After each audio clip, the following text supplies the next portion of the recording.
All right. All right. How's the sound, guys? Can you hear me?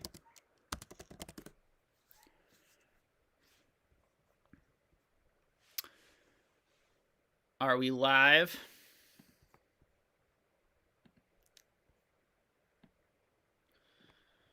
Just waiting for someone in the chat to say that we're good. So I'm seeing some it's good, some it isn't working yet, which is confusing. Okay, I think we are good. Okay, cool. All right, so thank you all for joining me. I am gonna do my best to answer a bunch of questions. I'm a little bit limited today. Unfortunately, I had a little bit of normally we try to stream at 3, but someone in my family, I won't go into the details, but had a bit of an accident and may have basically had a broken bone, and we had to go to the hospital today, and it was a little bit of a long day, and I have some exams and different things I'm studying for, and to get some licensing stuff in certain areas of my life. So I'm a bit tired, but I really enjoy doing this. So I'm not gonna promise that I'm gonna be able to go as long as usual, but I'm gonna do my best to get to like as many questions as possible, and it's a good way for me to wind down and relax too. So, and I love talking about Pokemon. So just like usual, I'm gonna start at the top of the chat and just kind of go through some questions, and I'm going to try to be maybe a little quicker on some of the answers so I can get to more of them. So we'll see how it goes. All right. So Coulter asks, are both of you guys going to be on the stream today? So as you can see, unfortunately not. Rafi and I are hoping to do that soon. We prefer doing videos together when we can. We're both just like busy and have really busy schedules, so it's hard to coordinate things. Someone wants to see some of my Yu-Gi-Oh collection at some point. Yeah. So it's upstairs. I do these videos downstairs. Upstairs is where I have like the majority of my collection stuff. I can definitely bring some cards next time to this live stream if people would like that. And I can just kind of talk about some of my cards, show some cards that I really like, outside of just answering questions. So maybe it's some stuff we can do in the future. Not really sure like what makes the best useful content. So it's something we could potentially do. So let's get to some questions. So OmniPoke, hey Joe, thanks for being here as always. Joe asks, Jake, would you say that a correction may still have a delay of possibly 6 to 8 months, as those who have finally found incentive to grade begin to flood the market with returns only just going out now? Yeah, so there's so much to consider, which is what makes like timing a market like this, to me, first of all, you can't time things like the stock market, but at least with the stock market, selling is very liquid in the stock market. And so, some of you guys probably saw my last video where we talked about crypto. Somewhat similarly with crypto, there are these things that are a lot more liquid and quicker to sell, and so you can see movements, particularly like retraces, a lot quicker. And you also have different forces in the market where you can short things, which we mentioned in our last video, which also can put downward pressure on the prices. Because we don't have that in collectibles markets, it's even harder to estimate, even if like people like to estimate how quick the prices are going to go down. If and when they go down, particularly on sort of the vintage stuff where there's just like less product and it's less likely going to be that people are going to undercut. So, I can speculate on all of that, on like what I expect to happen, but it's really like anybody's guess. I think that to your point, I think that clearly, as people start getting cards back, I still haven't gotten like a ton of cards back from, it's been like 6 months now, and I still haven't gotten them back. They're still like in the grading part of PSA. They haven't even gotten into the double checking the grades. For those who haven't graded with PSA yet, there's they have sort of different steps that they do, and I'm still on the grading step. And so I don't know when I'm going to see my cards. It could be another 3-4 months. And if I don't get my cards back for another 3-4 months, that's 10 months. And then if it's even more crowded now than it was back then, people could not get their cards back for like over a year or something. I mean, anything is possible right now. I have no idea when we're going to see those cards coming back. I also know people like Gary who have, publicly said basically that like he has 20,000 cards that he's said that he's sending off for grading, 20,000 cards, like tons of first edition, common, uncommons, rares type cards that he just like never sent in. He has just like box after box and tons of like Japanese holos, vintage Japanese holos that he never sent in. And he's saying he like hasn't even sent them in yet because the wait is so long at PSA so how, like, when all of the cards are going to come back, I don't know. Are they going to trickle out of PSA? Are they going to hit the market all in a huge, bunch? I think what's clear is there's going to be a lot more, sort of common sense stuff. There's going to be a lot more of the modern. There's going to be more of modern. There's going to be a lot more. I'm seeing that the video might be stuttering a little bit.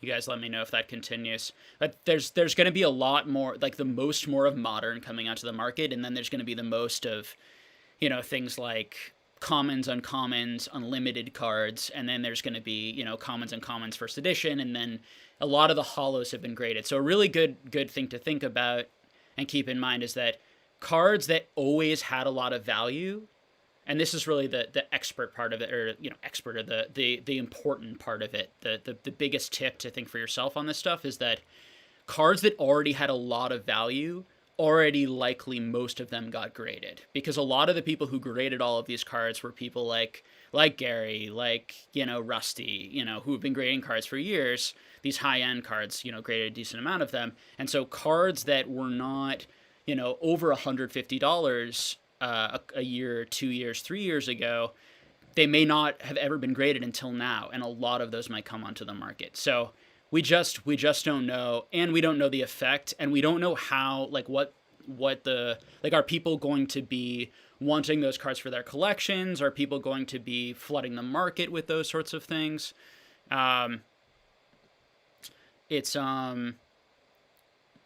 It's really going to be tough to figure out. Hey, can you guys let me know before I keep going how I'm getting these like signals at the bottom saying that the stream isn't working that well, or that it's running a little bit slow. How is like the sound and everything before I continue answering questions?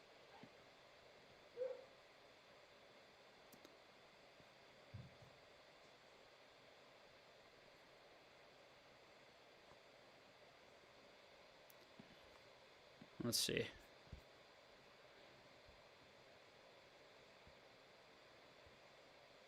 It's choppy. A little bit laggy, huh? Well, sorry about that. I'm not sure what else I can do. I guess the video's choppy, but the sound is good. Okay, so I guess I'll just keep going. It might be my internet connection or something at the moment. Hopefully it evens out. Yeah, so, I think that at the end of the day, Joe, it's like basically what I'd say is that your head is in the right space. You're thinking about the correct things. It's just too difficult to predict when any of that's going to happen. So it's all about what risk you're comfortable with. And I will let you guys know if I have any more insight specifically, or if I see any data that something dramatic is going to change. So far, I don't see any huge... I shared with you guys that in August there was a drop off in the sales a little bit, and Joe, I think you also saw that. I think you sent that to me too at one point, and some data that said that, and I noticed that, and we'll have to see if sales start to drop, and we'll have to see if the pop reports really start to explode for certain cards. I think what'll be interesting is you might see all of a sudden like 100 more Eevee, jungle first edition PSA 10 cards, get graded or something. If someone has a lot of them, likely not PSA 10, but, PSA 10, PSA 9, PSA 8, you might see, a bunch of that drop. And I really have no idea. I think it's I just, as I say on this channel, it's such a guessing game with this stuff, and um, so if you wanna gamble on that stuff, just keep that in mind. So so people are talking about like the 25th anniversary. So one thing I want to say about the 25th anniversary, and this is another, I think, important thing to think about when people are investing, is that everybody in Pokemon right now knows about the 25th anniversary. And so likely it's already mostly factored into the prices of what the cards are right now. There's this idea that the 25th anniversary is going to come and then prices are going to go up a lot more. And like the one thing that might happen is that the 25th anniversary might bring a lot more people into the hobby. Like it might be an awareness thing that engages a lot of people. But, and so that part is possible. But everyone who's like in the hobby, if it doesn't grow anymore, is already factored in the price of that. And this is a very common thing in the stock market. Like, people price in what they think's going to happen. People are already pricing in what they think's going to happen with the election before it's even happened. And so often people can be a little bit irrational with how they price future events. So one thing I've talked about on this channel, right, is I think that people in modern, they're buying evolutions for really high prices because they believe that kids in 10 to 20 years are going to really want that, and us adults are really going to want it in 10 to 20 years. And that might be the case. It's possible. I don't think so, but it's possible. But the problem is people are paying prices, and people are also paying prices for these current cards right now with this future idea of what the popularity is going to be.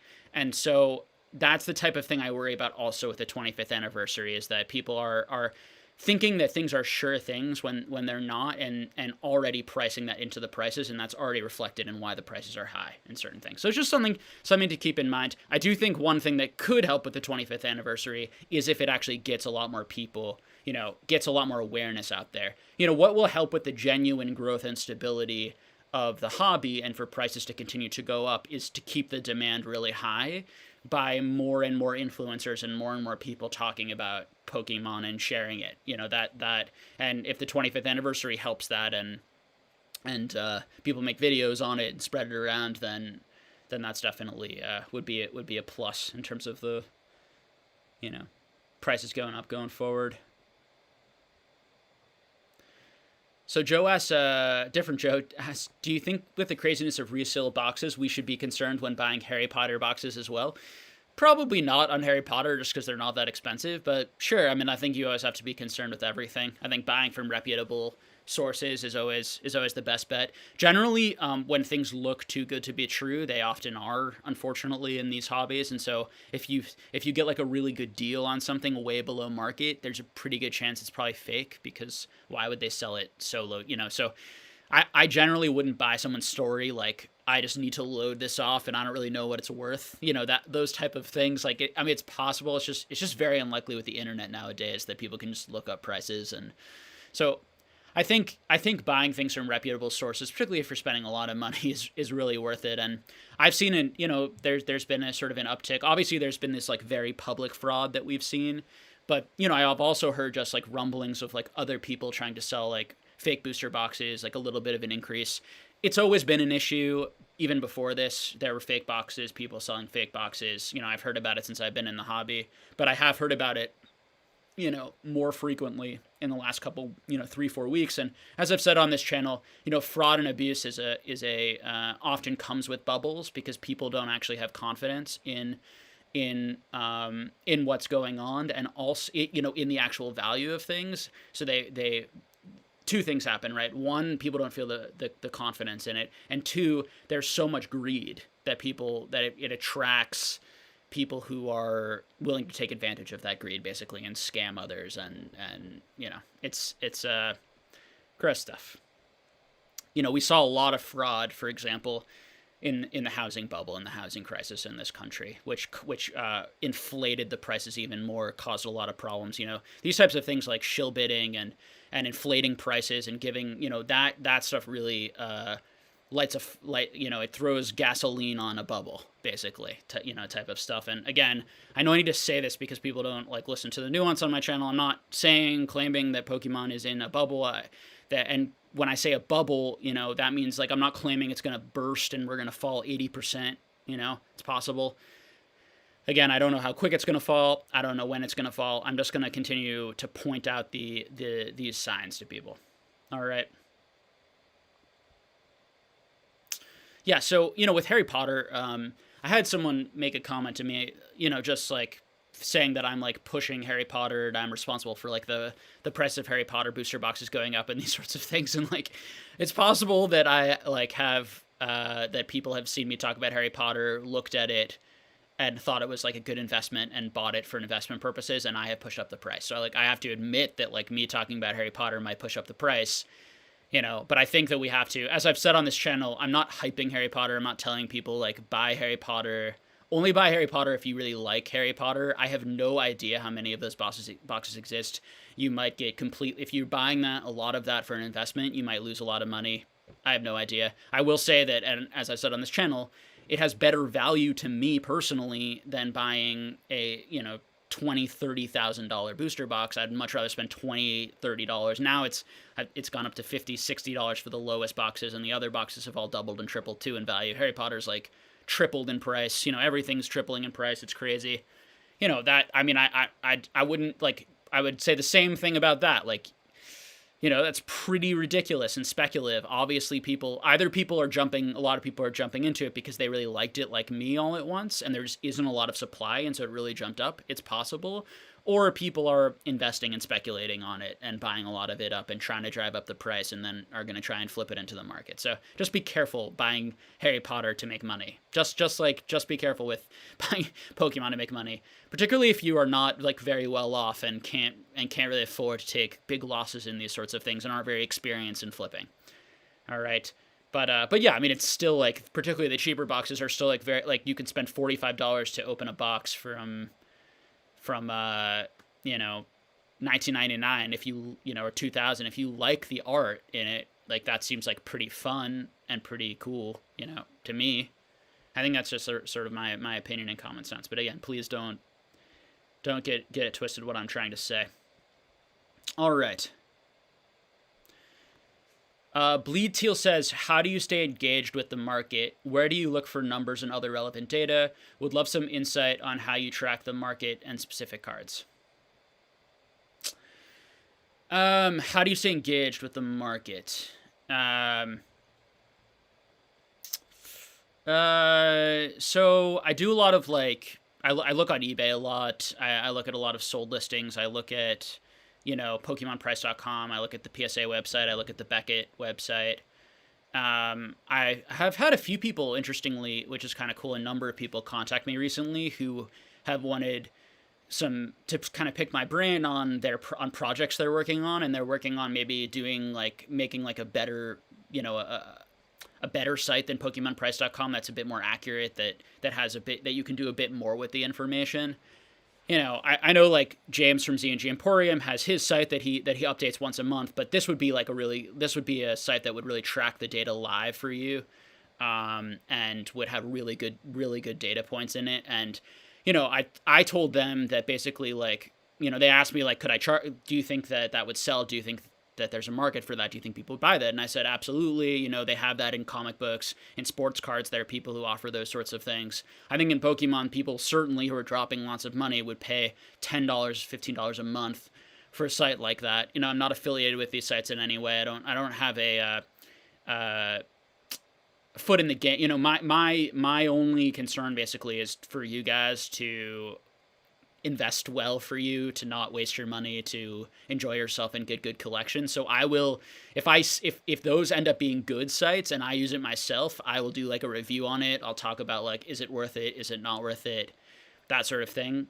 Because I do think that's a big thing that's missing in Pokemon, and it'll be a lot easier, particularly for newer people who don't have a long maybe sense of what these prices have been, and things are going up and moving around so crazy. It could be really good to have a site that tracks that data, so we can see the outliers, and it puts it all in one place.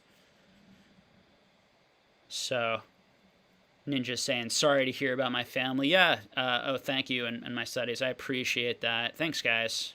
Yeah. It's it ended up just being like a broken bone, and we just sort of spent the day in the hospital. And being in the hospital right now is not the best, obviously, with everything going on. It was pretty interesting scene there. But yeah, I mean, it stinks. There's going to be a cast for 6 weeks, not for me, but for a family member, and basically, I just wanted to keep the person company, and yeah, and we'll have to pick up the slack in terms of like chores and driving and different sorts of things to help out. All right. Oh, so we actually have a moderator today. Figure out how to do this.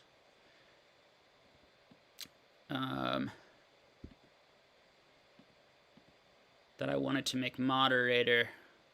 I had some really nice people reach out to me and offer to moderate, and I've been a little too disorganized to figure it out. I'm trying to figure out. It's not letting me, unfortunately, make you a moderator. Well, in the future, Sean, let's see. Okay, here we go. All right, Sean Kahn, you are now a moderator. So hopefully that works. And if anyone is being kind of rude or disrespectful of each other, you can, what I would say is like, if, let people talk a good amount. I try to be like very lenient with people. Obviously, people have been extremely rude to me and very, and I try to let that go at a decent amount, unless it's like really just over and over again and taking up too much space. But if someone's like being rude to someone in the chat, like I would say just nix, like maybe give them like one chance, type of thing, and then nix it right away, because I just don't want anyone to get their feelings hurt here, or when people have opinions and they should be respected, and people's feelings and ideas about this hobby should be respected, even if we're disagreeing with each other. Okay. Let's see what else we got here.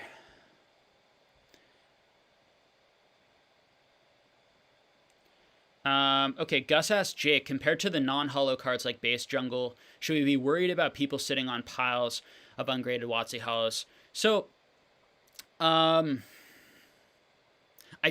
honest truth is I don't know. I think the holos are difficult. There's a much better chance that people are sitting on piles of unlimited WotC holos, and there's a much better chance that people are sitting on piles of holos from generations, from like level X type holos. Now the thing about like that era is that the card, like those level X's are like very difficult to grade, so a lot of them probably won't get 10s anyway, and those pop reports are so small anyway that the thing that's really holding back that period is going to be demand right now, and then potential demand in the future. So I'm not sure, but in terms of like the holos, I think a lot of the holos got graded. The unlimited holos not as much, because they just never had value.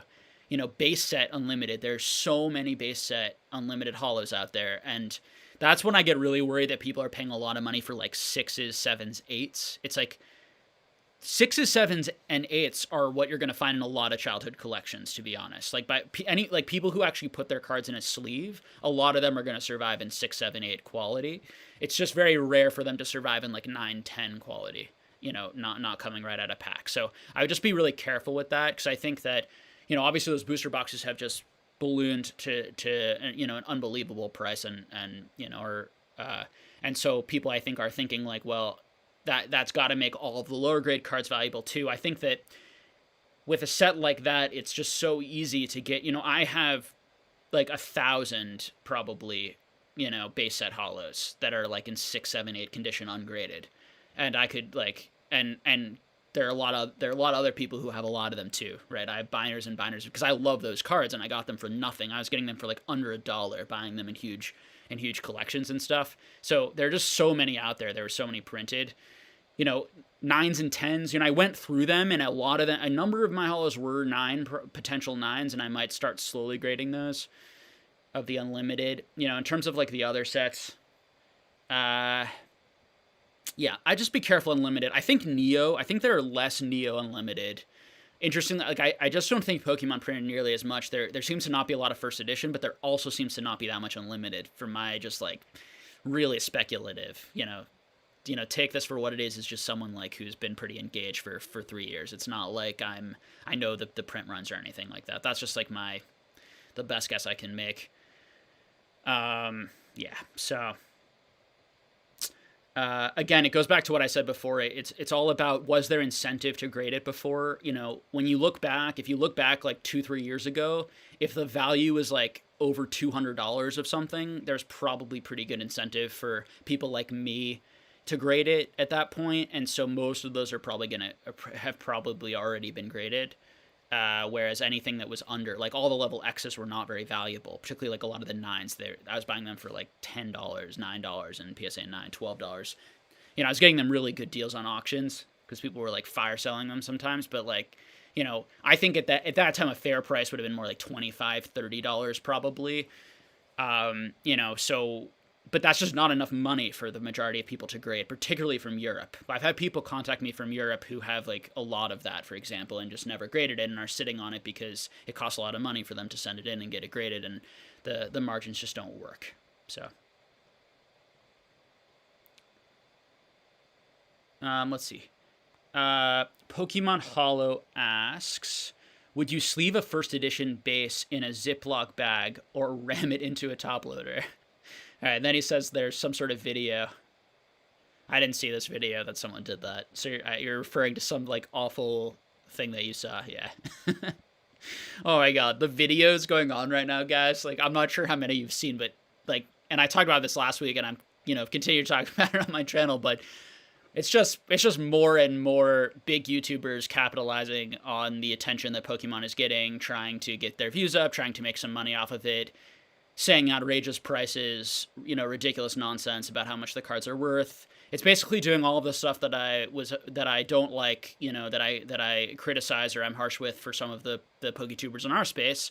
The PokeTubers in our space at least give like they give so much more accurate information. Like people like Leonhardt and PokeRev compared to these guys. I mean, it's unbelievable, right? So we have to be really careful to. It almost gives me like a real appreciation for the people who actually like care about the hobby. Like obviously they're hyping their channels and they're exaggerating the prices a little bit and the grading here and there, and they're putting, you know, clickbait's a little strong, I know, because it's clickbait. I think in internet slang is like when you put something that is completely unrelated to the video.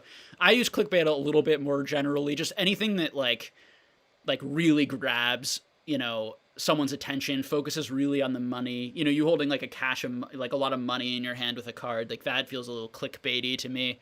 Just like, it's not really putting like the content and the value in the front. It's putting like what gets like the dopamine release in people's heads so that they'll click and that they need to see, oh my god, so much money type of feeling.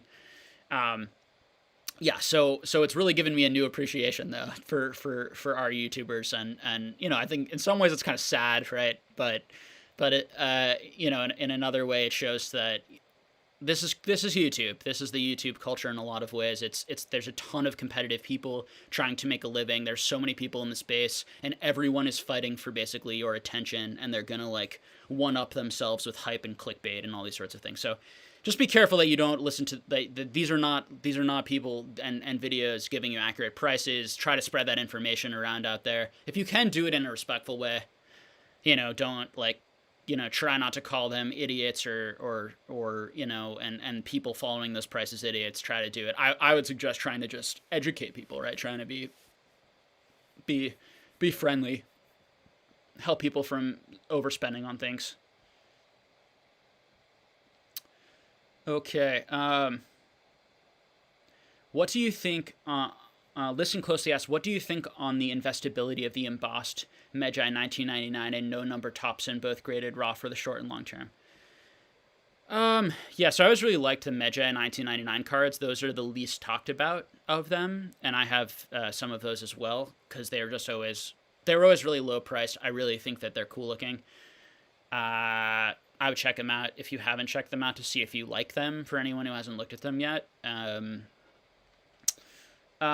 terms of the investability, I think that they are going to have two issues. They have the niche issue that that how many people are going to be interested into them over the long term, and then they have the how many are going to be out there issue. And Topzone are cards that are still being graded.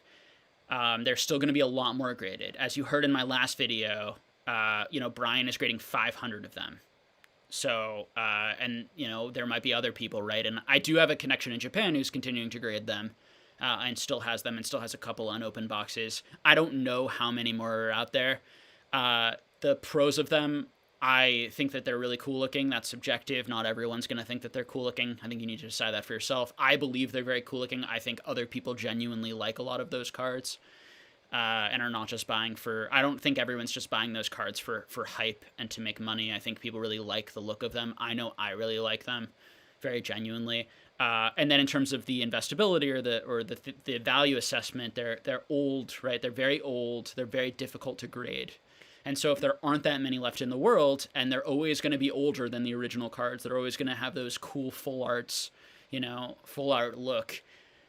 There's good qualities that make them very investable, and there's bad, and there's concerns and risk in them, like in most things right now.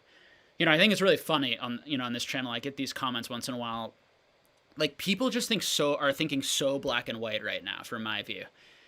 And they hear me speak and they're saying like, I think this is good and this is bad. It's like, no, the way that I think or try to think is that there are value. Every card has its pluses and every card has its minuses. Okay. And so I think that thinking about it in that way, rather than thinking about it like really, intensely harshly, like this is the best, thing to buy, everything else stinks. I have people argue that, no one in the world would ever want a trophy card to me because like they have zero nostalgia and no connection to them. It's like, well, like that, like I know a lot of people who don't feel that way. I don't think that's very realistic. I think if we look at other hobbies, for example, like the Honus Wag, like rarity is what tends to make things the most valuable, these sorts of things. But like, then again, there's of course risk. There's risk that they'll never be that popular, that people won't love them as much as the first edition base set, for example. And I bring that up because I think it has some similarities to the Magi and the No Number and the Topsun stuff. And I think I would really encourage people to engage with other collectors, talk to people you're not usually talking to. There are people who really love trophies that you may not be aware of that can explain why, like what they're not collecting them for their investment value. Like alone, they're collecting them because they really get an emotional response. They really connect to them. They're really special to them. So I think that there's generally arguments to be made on both sides of things. Okay, so I think particularly in a time like this where the market's very crazy, things are moving all over the place. It's like really important to be nuanced. Okay. What's your impression? So Radazor asks, oh wait, I think I missed a question here. Let me see. Oh yeah, sorry, I missed a couple. David Diaz, I'll get to that one though, Radazor. David Diaz asks, where do you get that cool display case frame for your PSA cards? I think I bought it on Amazon. Not even sure exactly what it's called. I actually got it for a present.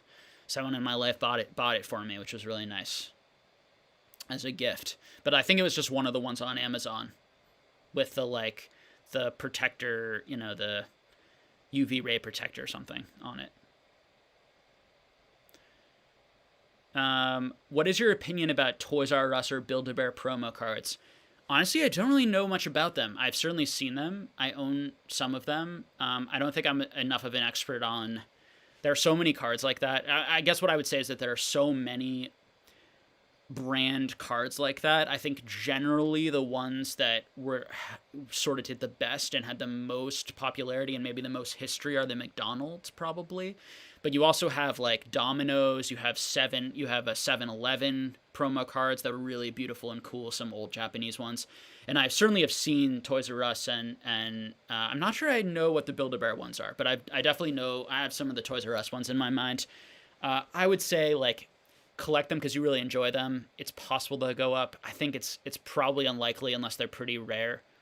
That they would go up considerably. There may be some market for them. I think you have to think about like, are they going to keep making more of them, and is that going to bring collectors back to collecting the old ones? So something I like about McDonald's is probably going to, might make more in the future. McDonald's as a company is going to be here, I think, for forever, for a long time, and has had a long connection with Pokemon. So it's more likely that you're going to have collectors wanting all of the McDonald's cards. But, that's pretty niche too. So I can only speak for myself, I guess with that. I think, some of the Domino's ones, like the Snorlax, again, like really cool art, really unique, special art. He's like eating like pizza, basically. And I think that that when you're looking at promos, art is really important. It really has to stand out. I think the two things you're looking for is the brand. How important is the brand? How much do people respond to the brand? Are people going to respond to the Toys R Us or the Build-A-Bear brand? Three things, I guess. You're going to look at the brand, which is very, very important. You're going to look at the art. Does it stand out? Because there are going to be so many promos in the future, too. The promo, I think, really needs to stand out. And then two, the rarity, the release. Three, excuse me, the rarity, the release, and there are probably some others too. But those are the things that I would consider. All right. Question: Any Harry Potter TCG for future videos? Yeah, probably. I just don't want to like be pushing Harry Potter on my channel to people and like telling people to buy Harry Potter, because I'm not. I don't want people to hear that. And I'm, but yeah. I mean, I really enjoy Harry Potter, and I'll make some like collector videos on it. I want to do more. I really want to like do a lot more collector videos and like talk more about the cards and get more information about the cards once I have time to do that.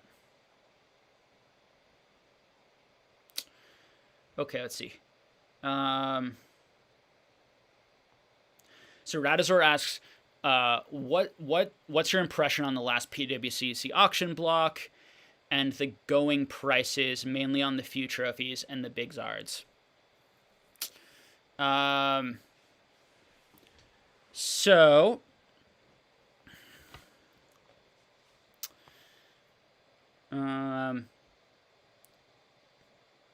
let's see here. So before I get into that, I just want to make sure. How's the sound? Is the sound okay? I think we're a little bit laggy though, right, with the video? Continuing to be laggy. Oh yeah, that video is super laggy. I'm watching it right now. Brutal. My bad, guys. I'm so sorry. I think I'm having internet issues. Alright, I don't think there's anything I can do about it, so I guess I will just keep going. Alright. Radazor asks, let's see. What impression on the last PWCC auction block and the going prices, mainly on the few trophies and the big Zards? Yeah, so so there were a lot of like really big prices on this one. The trophies didn't surprise me. It'll be interesting to see what gets paid for this block. There was a lot of shill bidding going on in this block. There's very obvious shill bidding and then less obvious shill bidding. I'm interested to see if those like evolution Charizards were shill bid, because I think that they might be, because I noticed they didn't go up in price at all, like at the end or like anywhere near the end. I'm wondering if people shill build them up to try to offload some of their product. This might be the conspiracy theorist in me, but I think that people are really smart, and there are a lot of people who really want evolutions to go up right now, I think, and for various reasons, and I think that I would just be careful. So and I really need to be careful too with saying things like that, because those all could have genuinely sold. Those all could, we'll have to see if they come back on the market and what happens there. But that's one thing I look for. Like, if people are not bidding at the end, with each other, was there an earlier shill bid that tried to push it up to get the hype around it and then for people to bid in? Like, people are doing this stuff. I know people are doing this stuff. So just be careful out there. And then you had like the Jungle Booster Box go for $1 million, the silly stuff. But there's a lot more like deceptive, intentionally deceptive stuff going on, and you just have to be really careful. It really stinks that people are doing this, because what happens is this is the stuff that erodes the confidence in the market, and then people are going to stop buying. And that's actually going to end up hurting the prices because people are going to be freaked out that I might be paying like an unreasonable price. The person bidding against me might be trying to make me pay more for it, even if they don't want the card. Like these types of things really like erode trust in the market. So please, if you're out there show bidding, just stop show bidding. Like let the market correct, let the market be where it should be, and then hopefully we can like start to build the market in a genuine way in the future. I'm hoping that in the long term, the Pokemon value of all these cards will go up, and we're gonna do well in the future, and this is gonna be a hobby that has a lot of like trust, and there are a lot of like great people in it, and people really believe, there aren't gonna be a lot of fraud, and so I just like make a plea for anyone listening to this, anyone out there, like please stop shill bidding and doing this sort of stuff. It really damages the hobby. It really, really does. So what I think, so show bidding super irritating, super annoying. You have your ridiculous, and it's the same thing with that 30K Bulbasaur. Like people saying that 30K Bulbasaur, they gave a lot of ridiculous prices in that video, and the 30K Bulbasaur almost became like a way for people to not notice the more subtle, like incorrect prices and exaggerating grades and these sorts of things. And I think that there's a danger too on this PWCC auction that the $1 million jungle box sort of the ridiculousness of that overshadows like the more clever shill bidding and the clever stuff going on. So I just think people need to keep their eyes on that other stuff, on the stuff that really matters, not the $1 million jungle box that everyone knows is ridiculous. So the trophies, so that the Tropical Wind went, that there are only 3 in the world, PSA 10, that card, extremely difficult to grade. There tends to be a lot of damage on the top front right of that card. Like my PSA 9 version, for example, is like is a gem mint quality card outside of like a little bit of damage on that top right. Interestingly, the card that sold has the same little bit of damage on that top right. So that card, maybe a little bit of a weak 9, weak 10, strong 9, I don't know. I haven't seen the other 10, so I'm not even sure if like a perfect 10 type, exists. That might be the best card. I also think those have been regraded a decent amount, so I think the 9s are inflated. I think people try to regrade the 9 to get a 10 a few times, and I've heard people talk about that. So you always have to be careful on those trophy cards. There's a lot of incentive to regrade them and try to get them higher because you make so much more money on all, and that's true for all like really expensive cards. And the more expensive these cards get, the more incentive there's going to be for people to crack cases. So some of these population reports might be inflated, and you're going to see that over time more and more. Another thing we have to worry about. I wish there was a way for to track that information, but there's just not. Other than hearing stories, it's really difficult to track. I thought the prices were seemed pretty reasonable on the trophies. I'm not surprised by either. I think I was guessing the Kangaskhan would go from like 120 to 150 basing on that a few months ago everyone was talking about the value around 100. It went up another 20, 30, 40, 50%, about 50% more. It's in line with a lot of what I'm seeing with a lot of trophies that have gone up about that much, around that. I think a lot of the high-end trophies really haven't gone up in as much as some of your set cards and some of your lower trophies. In large part, I think because they're so expensive, so there aren't a lot of people who can afford them. You need really huge money to pay $150,000 for a card or to pay $200,000 for a card. The other huge problem with trophies in a market like this is that in order for cards to go up really fast, there needs to be sort of a ladder effect where there needs to be enough of a card coming on the market where it keeps selling at a higher rate, which gives people the confidence to bid higher and higher and higher because no one wants to pay like an insane price that no one else is willing to pay. And because there aren't a lot of trophy cards, it's not as easy for them to skyrocket in price like these other things that are selling more. It's another reason why trophy cards are underrated right now. In terms of value, because they're amazingly rare and haven't moved as much. If you can afford those things, that's extremely expensive. I would feel much safer buying something like that and spending that much money for something like that than other things in that range that aren't that rare. I do think the Trophy Kangaskhan is it's a great card. I love the card. $150,000 still a lot for that card. I've always thought that the University Magikarp was overrated. there's the potential like 1,000 of them were released initially. We don't really know if that's true. That was what it said. What the Pokemon company said. I think it was like released on like flyers or posters for the event that there were going to be 1,000 released. A lot of other trophy cards have like 12, 6, 12, 20, not a lot, but some. And even your like more modern Art Academy cards, like only 100 were supposedly released outside of extra copies. So if there really are 1,000 of them, that's a lot. It doesn't have a holo. That you can get that same art on another card for very cheap. So yeah, not a great trophy. Now the event that it's tied to is really cool and historic. So it's still a really great card, and it's always gone for a lot of money, and people have always really wanted it because of that, but I just think you have better options. The Tropical Wind I think is interesting. I personally am a big fan of that card, but I think I have a subjective bias to it because I really love the art. I think that it's not a holo card, which, if it was a holo card, it would be, in my opinion, as expensive as the Trophy Kangaskhan, probably, just being real.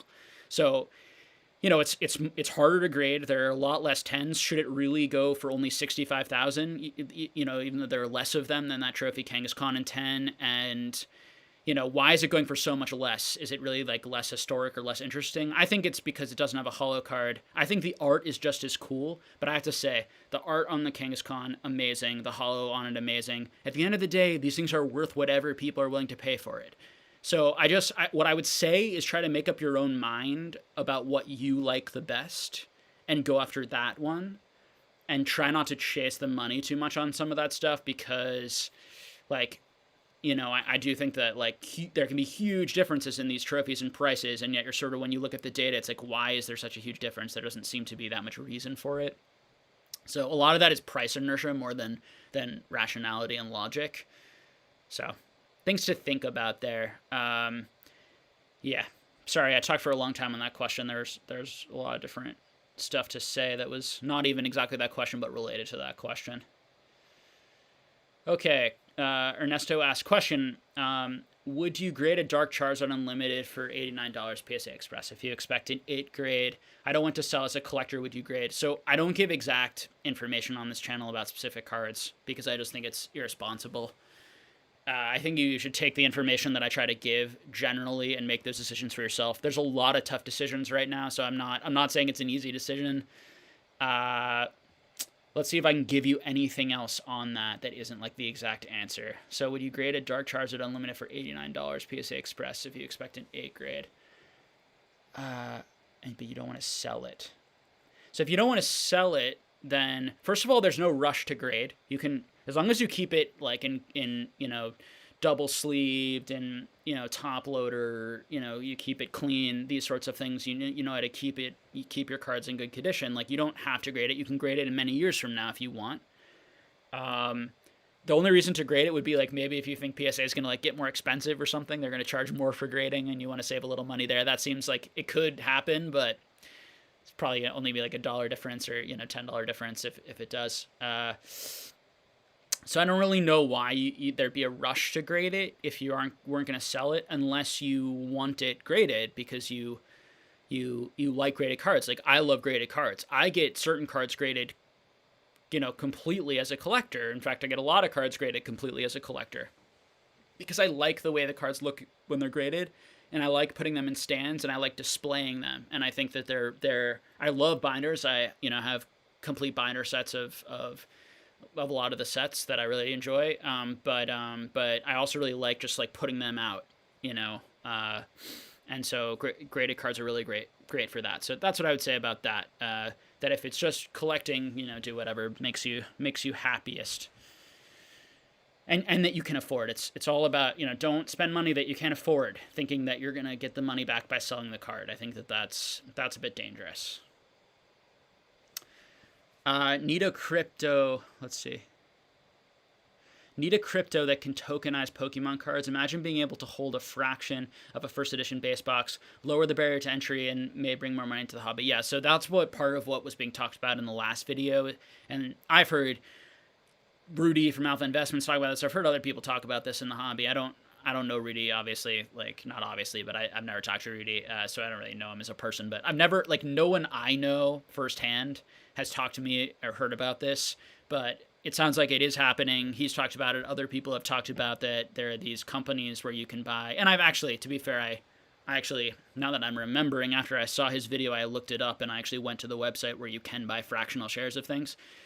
The basic idea is you can buy a fractional share, just like in stocks now. You can buy fractional shares when the stock is very expensive. You can buy like a percentage of that, of a share or a number of shares, and you can get. And the idea of it is that you can own a piece of the first edition base box for a price that is much more affordable, and you get a percentage of it based on the amount of money you put into it. You get a certain number of shares of it. Yeah. I don't know. I mean, you must really think that, like, in order to do that, you have to really believe that collectibles are, like, the best investment, because you're not even getting the joy from owning it or looking at it. At least I wouldn't be getting any joy, because you don't get to hold it. It's in, like, a safety deposit box. And also someone else, I think, decides when you sell, potentially.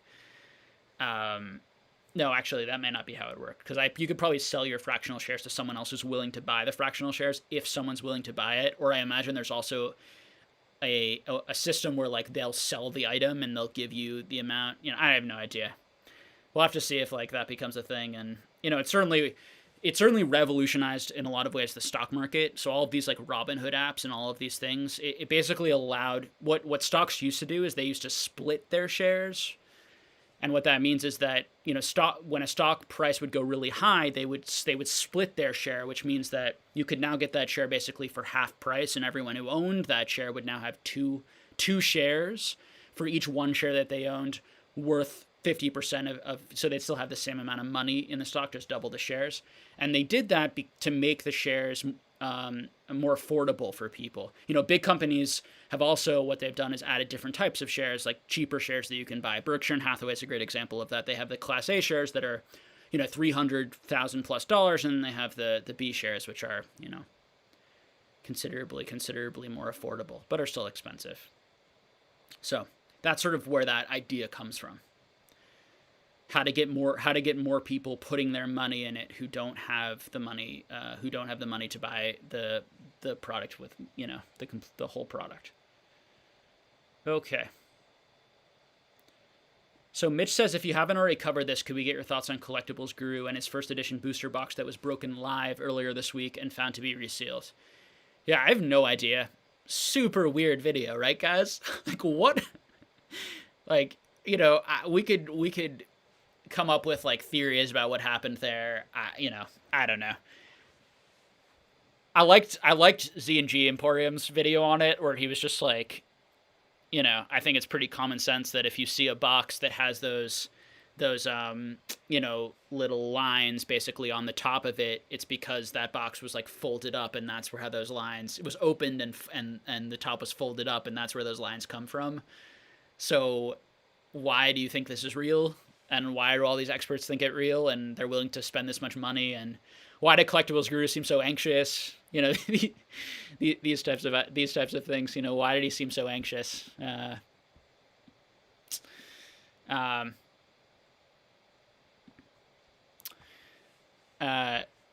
So it's something. I wouldn't trust any person there. I didn't get particularly good vibes from anyone there, to be completely honest. I thought the whole thing's weird. I think, like, some of the dumb money stuff, like, I think kind of weird too. Just got a super chat from Aoshin Zhang saying, nice live stream. I really appreciate that. I appreciate you guys for sticking around. I know that the video is super choppy, so hopefully the sound is still worthwhile. It's basically become a sound only thing, which I think a lot of people use it as just sound only anyway in the background, which I totally get. Because I'm not showing any cards or anything. So very generous of you. Appreciate it.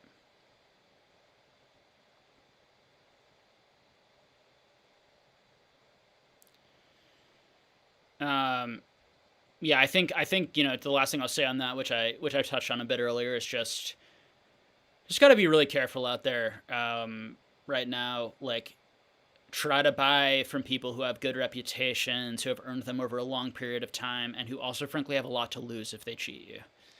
And just be careful.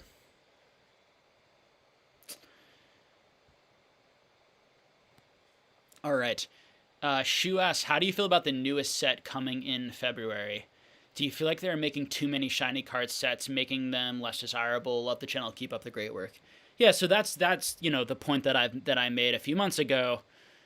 First of all, I said that Hidden Fate CTBs and all this stuff could be reprinted, so be careful with that. I think that that not only can any of your modern sets be reprinted, but the other big thing you have to worry about, Shu is hitting on perfectly here, which is that they're going to be making more and more, sets that have maybe shinier and cooler and more textured and more interesting cards. And so how much are these other ones gonna retain their identity as something interesting and special?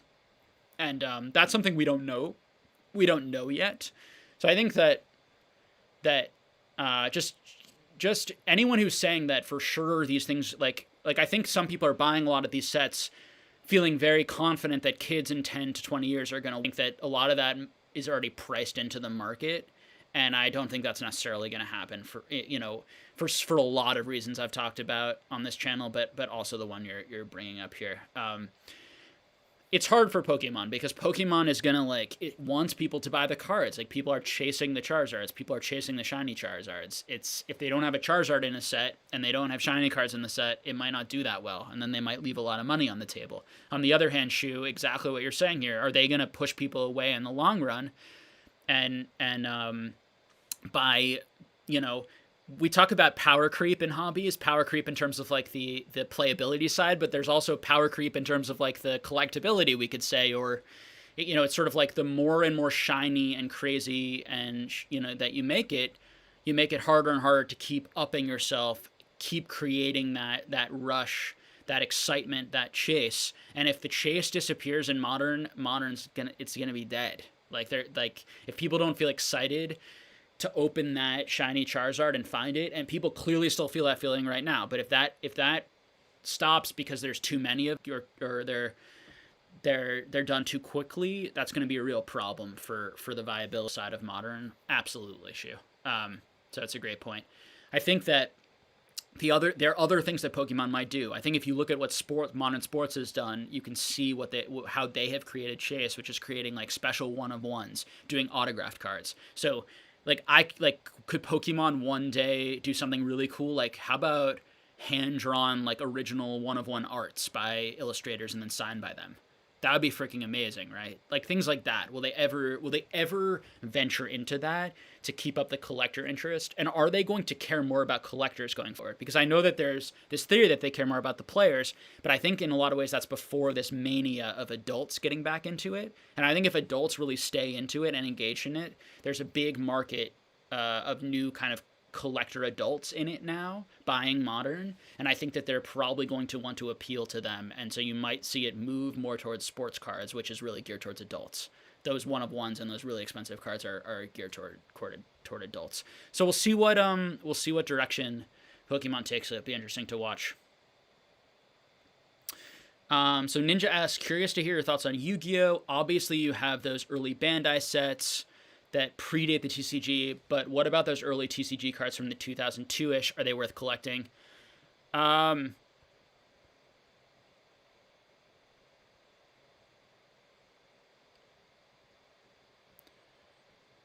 a little concerned with the quality of the stream right now. Let me see.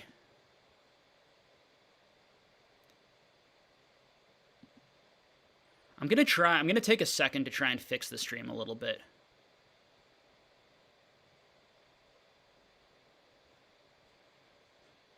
Maybe I should restart the stream. What do you think, guys?